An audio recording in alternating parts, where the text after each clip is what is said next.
Kami dari Kepolisian Resor Asidoarjo menghimbau kepada masyarakat yang sedang berada di tempat umum seperti rumah makan, warung kopi, kafe, restoran, pasar maupun di tempat wisata agar selalu menerapkan protokol kesehatan secara ketat.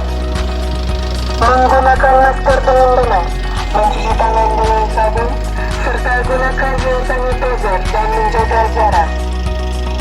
Kami juga mengimbau kepada seluruh instansi yang kerja, perbankan, pelaku usaha dan pelaku wisata atau sejenisnya, agar dapat menyediakan sarana protokol kesehatan. Ingatkan selalu kepada karyawan, pegawai maupun para pekerja untuk selalu menggunakan masker. Untuk pelaku usaha rumah makan, warung kopi, kafe, restoran dan sejenisnya agar menutup tempat usahanya paling lama pukul 24.00. Tidak melebihi kapasitas daya tampung, menerapkan physical distancing, serta memasang poster penerapan protokol kesehatan. Kami berharap agar himbauan ini dapat dipatuhi dan dilaksanakan.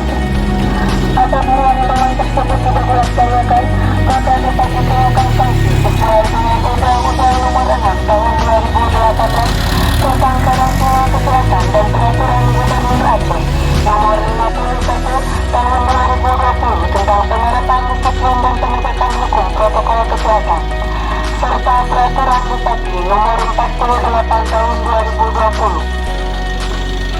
Atas perhatian kami ucapkan terima kasih. Wassalamualaikum warahmatullahi wabarakatuh.